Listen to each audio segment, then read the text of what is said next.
Pada tahun 1950-an, Tiongkok mengalami urbanisasi yang merajalela, memberikan ruang bagi pembangunan infrastruktur yang tidak terkendali.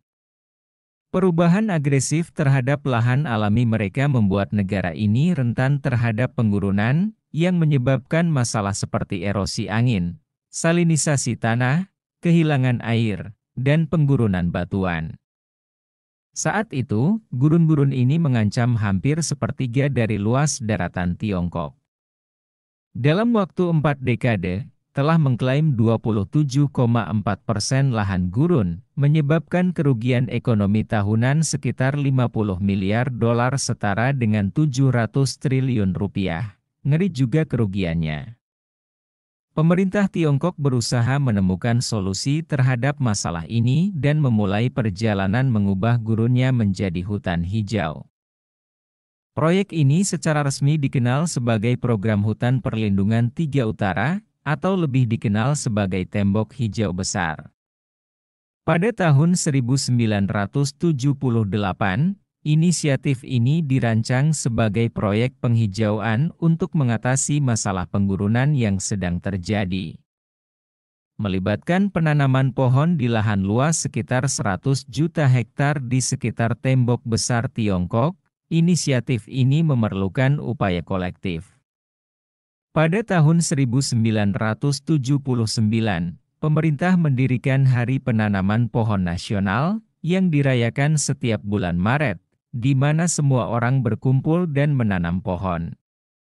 Hal ini menghasilkan gerakan hijau nasional yang saat ini menghasilkan lebih dari 100 miliar pohon hanya dalam beberapa dekade. Proyek ini juga dirancang untuk menahan laju penggurunan, menyediakan kayu bagi penduduk lokal, dan mengurangi dampak badai debu.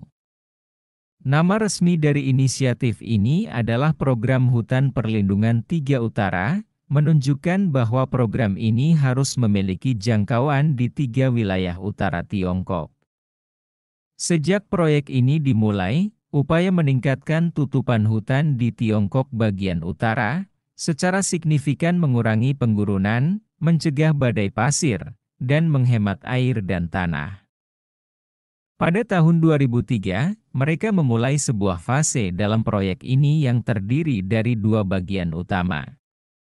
Yang pertama adalah menggunakan pesawat untuk menyebarkan benih di daerah yang tanahnya tidak terlalu kering. Bagian kedua adalah memberikan uang kepada petani yang menanam pohon dan semak di daerah yang lebih kering dari biasanya. Mereka berencana mengeluarkan 1,2 miliar dolar setara dengan 19,2 triliun rupiah, untuk membuat sistem yang mengawasi semuanya, termasuk membuat peta dan database. Dinding akan memiliki tanaman khusus yang dapat menangani pasir. Pepohonan akan diatur dalam pola yang mirip dengan pola kotak-kotak untuk menstabilkan bukit pasir. Juga akan ada area berbatu yang terletak di sebelah tanaman untuk menahan pasir dan membantu membentuk kerak. Pepohonan dalam tanah juga akan membantu menghalangi angin selama badai debu. Tiongkok telah memulai perjalanan luar biasa menuju revolusi hijau dari tahun 2012 hingga 2022. Saat ini, lebih dari 100 miliar pohon telah ditanam, yang kurang lebih setara dengan luas Pulau Jawa di Indonesia. Meskipun penanaman pohon adalah tindakan utama dari inisiatif ini, terdapat juga teknik ilmiah yang telah meningkatkan dampaknya.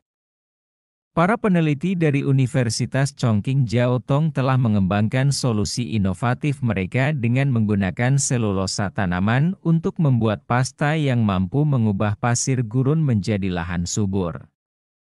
Percobaan di Gurun Ulenbu mengubah 1,6 juta hektar lahan kosong menjadi lahan yang bisa ditanami. Inovasi lain dalam penghijauan dan pengendalian pasir, seperti irigasi tetes dan penghalang pasir, telah meningkatkan tutupan hutan di wilayah-wilayah seperti inisiatif Tembok Hijau Besar yang direncanakan akan selesai pada tahun 2050.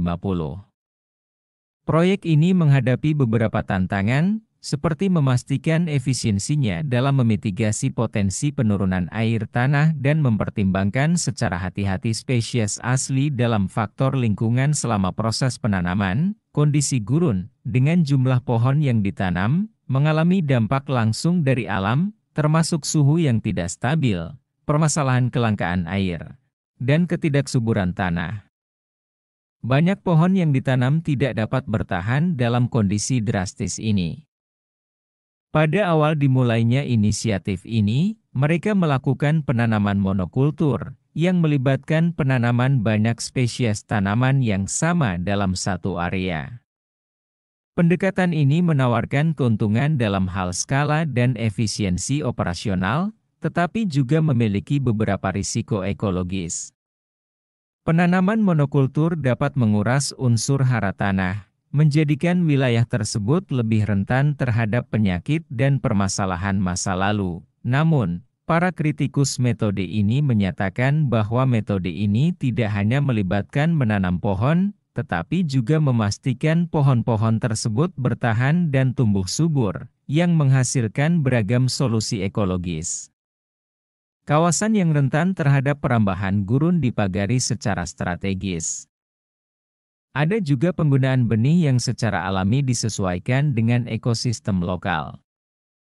Meskipun solusi ini memiliki manfaat, juga ada tantangan tersendiri, seperti potensi dampak terhadap keanekaragaman hayati, iklim, dan keseimbangan ekologi. Terobosan teknologi juga telah membantu memperkuat upaya-upaya ini. Misalnya, pengembangan teknik seperti tanah liat nano cair menjanjikan untuk mengubah gurun berpasir menjadi lahan subur. Selain itu, teknik irigasi menggunakan pusat-pusat pivot canggih juga telah membantu meningkatkan efisiensi penggunaan air. Secara keseluruhan, proyek tembok hijau besar telah memberikan dampak positif secara sosial ekonomi bagi masyarakat, memperkuat komunitas, dan menunjukkan keberdayaan Tiongkok dalam menghadapi tantangan lingkungan. Meskipun masih ada tantangan yang harus diatasi, termasuk dalam hal mempertahankan keberlanjutan ekologis dan meminimalkan dampak negatif, proyek ini adalah langkah besar menuju memerangi penggurunan secara global. Dedikasi Tiongkok terhadap tujuan ekologi global adalah contoh nyata dari komitmen mereka terhadap perlindungan lingkungan. Sekarang terbukti inisiatif Tiongkok untuk mengubah gurun menjadi hutan hijau dan memerangi penggurunan telah berhasil di berbagai sektor pertanian.